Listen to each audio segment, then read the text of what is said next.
This is Soccer Trip, a program for the development of the game. My name is Farouk Khan. I'm a youth coach from the Stars of Africa Football Academy. I was a player many years ago, and after sustaining an injury, I decided to do coaching. I started working for different professional teams and then went to Brazil, qualified as a youth coach, came back, and over the last 20 years I've been very involved in the development of youth players in the country. Some prominent ones like Stephen Pinar, Jabo Mashlangu have come through the academies that I've been involved in. And my vision is to develop players that are younger and that can eventually be a force in Europe and around the world. Well, because I think this is how it's being done around the world. I think we need to look at the player from all 5 performance areas, being physical, technical, tactical, psychological and social. I think sometimes as people that develop players, we neglect the psychological part of the player's development as well as the social side.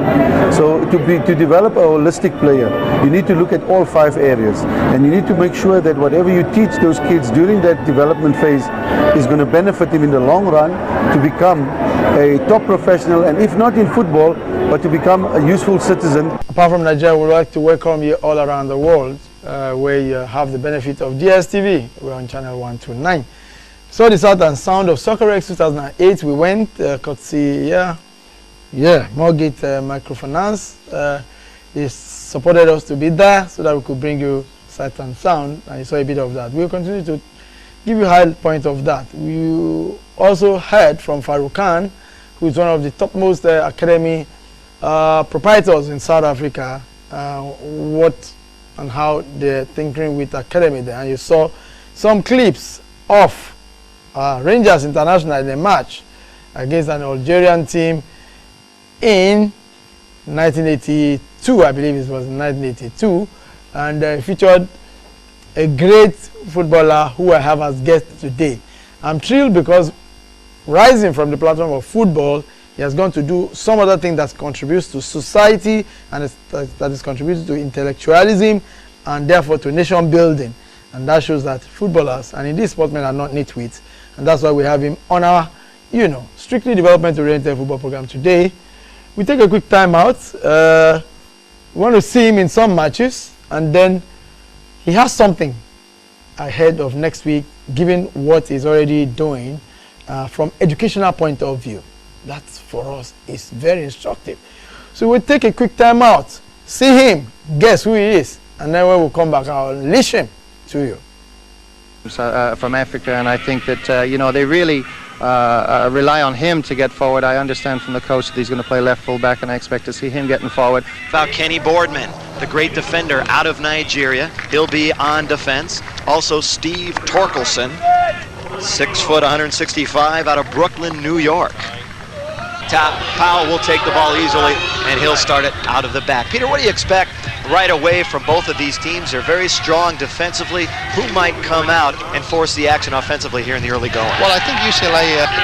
And Powell takes control for USF. So right now UCLA has not had any good opportunities on goal. No, they really did. They really haven't, Billy. And I think there was an example of not supporting the ball quick enough when he went forward and allowed the USF defenders to get back behind the ball. Kenneth Boardman was looking for Torsveen ahead of them. No score first half, UCLA and USF. There's a little example of what Boardman can do, joining in down the left-hand side. Kenneth Boardman, born in Nigeria. He's a senior and an All-American candidate. Now makes his home in San Francisco, living downtown, he was telling me before the game. A moment ago, you saw maybe the flags. The president, the SKB Executive Business School, to give us his answers. Let's put our hands together,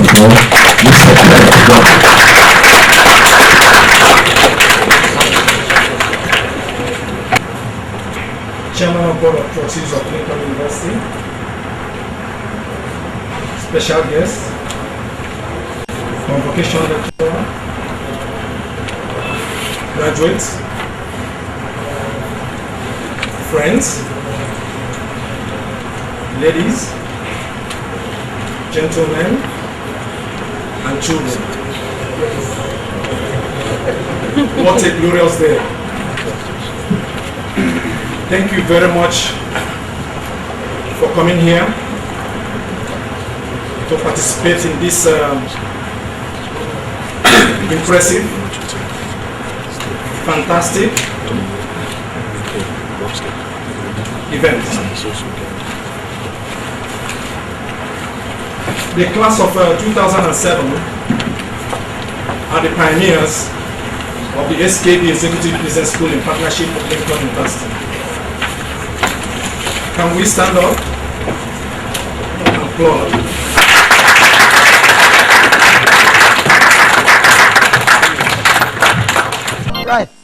Right. Now you know him. He was a Rangers superstar. Indeed, in the match we tried to show you earlier, we probably would have been able to get to the point where he scored. He actually scored he was a scoring defender, and sometimes he was also playing in the midfield, mostly.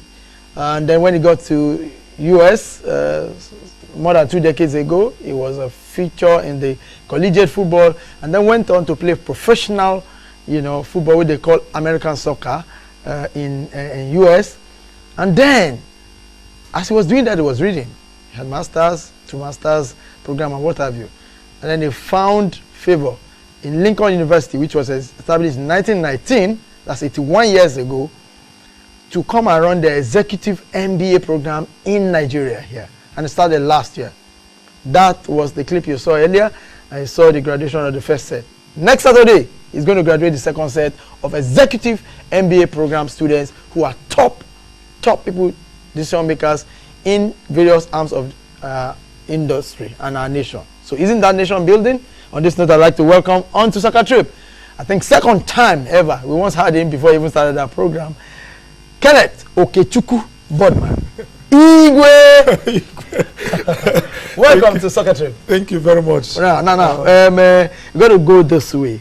You played for Rangers in Nigeria, and then you played for Green Eagles, and you were a top-class footballer there, and then you went into to United States of America. Why? What attracted you to education so much, even while playing football? By the way, thank you once again for having me. I'm very grateful to be here. You have a fantastic program, and as usual, you're always very creative. Thank you very much. So I'm happy to be here. I came from a family. My father was a pharmacist. And so my father and my mom, although my mom graduated from high school, she did only high school, but they were always emphasizing on education. So that is the main reason why back of my mind, even when I was playing back here in Nigeria, I was always thinking about getting my degrees, getting education. So how did you find yourself in US? In those days there were a lot of players who traveled abroad, like Andy Atuebu, Fidelis Atuebu, Godwin Odie, and these guys actually went to the same school, University of San Francisco. And I was playing for Rangers. Andy Atuebu came back, and at the time his brother Matthew was our coach.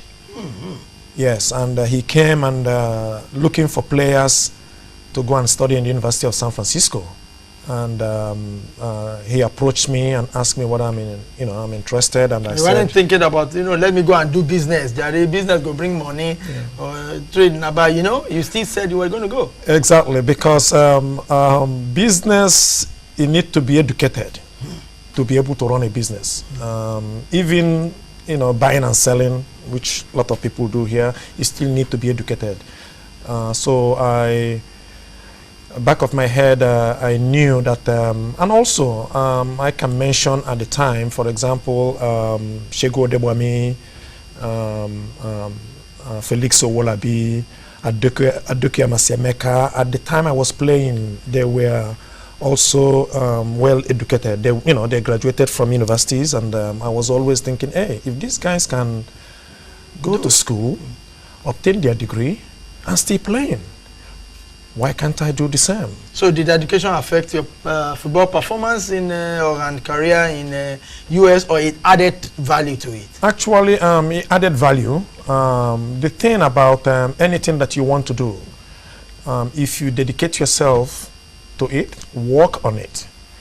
You know, in those days in Nigeria, even now, some people do one thing, but these days, if you do one thing, it's not that you're not going to succeed. A lot of people now have investment in different industries. Some people are working and also have personal business. You see? So that was what I had in mind. Even with my football career at the time, the only thing is that you have to work very hard to be able to do well in both. Okay. Yeah. So what would be your advice to those who play football and they want to jettison either education or any vocation? Well, I will advise them that they can still play and play big time and still obtain their education. I don't think that is not something that is doable. They can educate themselves and also perform very well. It's just that's Kenneth playing there, and I'm sure you can see him at home, still doing what he knows how to do. Incidentally, he still plays when he's back home at All Stars every Sunday. He plays and he belies his 48 years on earth. You know, he still plays agile. And now, somebody once told me, incidentally, somebody you played alongside too, Haruna Ledika, he once told me that he regretted after his secondary school that he didn't, you know, have more education than that, because he knows that if you don't leave football, football will leave you, either due to injury, you know, due to loss of form, due to ill luck or age. And that, but if any of this happens, if you have education, you can still follow back to living a good life. How do you react to this comment? Yeah, by the way, Haruna Ledika, may his soul rest in peace. Amen. He was a fantastic player. There's no doubt about it. Nigeria have ever produced. I remember playing against him when he was playing for Stars. I agree that, like right now, for example, I was mentioning to you that I'm doing some kind of a seminar for Rangers players, and it's part of it. Part of the seminar, I will discuss about life after football. And I happen to have the vision that one day I will not continue to play. I will retire. And when I retire, what do I do? You know, most of the time they say, oh, you go into coaching. It's not that I don't like coaching, but I was born in well, my family, especially my father, was into business. So I had that business background when I was growing up, even in high school, elementary school. So that also influenced my decision to get education. So yes, without education, it definitely, I can name a lot of players right now without education. They are not really doing anything. And so it's really important for people to educate themselves and think about, like Haruna said, how about if you have injury? If you have injury, and you know, all over the world, not just in Nigeria, when you are playing, everybody wants to see you, everybody wants to be a friend. But immediately you have injury, you're forgotten. You are forgotten. Kenneth talked about what kind of great man, and we had Lau and Henry Wosu, two great players we're talking about it. So we're not just talking about people. Now we're having joining us best man Nze, just in one short sentence. The other Ledika you had and met. Well, it's actually we read so much about Haruna Ledika, but I had the privilege of coming in contact with him at All Stars. I mean, sometimes you still see those inborn inherent skills that the man manifested even before we came on the scene. But I mean, you couldn't take it away from me. You will see a great star when you meet one. You just know. Riding on that. What do you now say to Kenneth Boardman, football players, because they see football people, whether footballers or journalists or whatever, as nitwits. What do you say? But you know that that perception is fast changing. Here you're a football person. I mean, you're a great technocrat yourself. This kind of Boardman, telling us how we can better our lives by doing executive MBA. I mean, I'm seated, I played football, and by no standard, you wouldn't call me a nitwit. I mean, so it's unfortunate that people who still believe such are living in the dark ages. That's the truth, because footballers are more intelligent. Now, Kenneth, on Saturday, you're going to have the graduation ceremony. Where is it? And who is being expected? Yes, on Saturday, January 24th, 2009, we're going to have second graduation in Lagos in Nigerian Institute of International Affairs.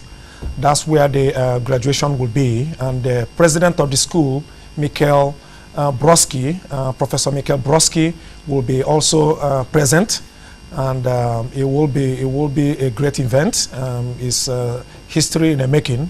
I can't wait till Saturday.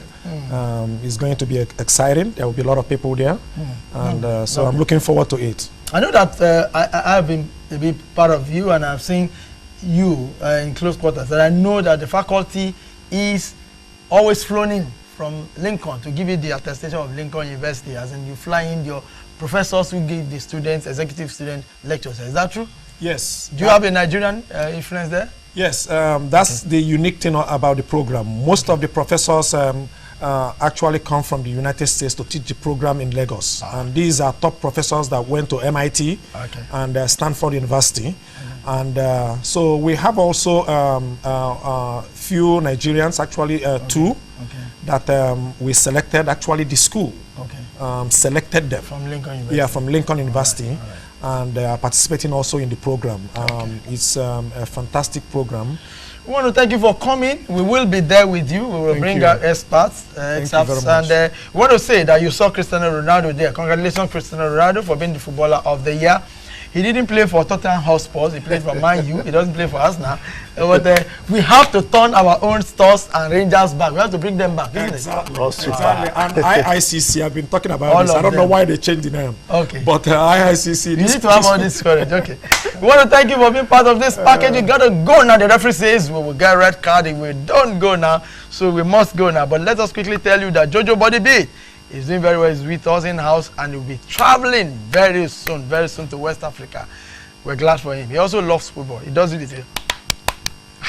See you next week. Bye-bye.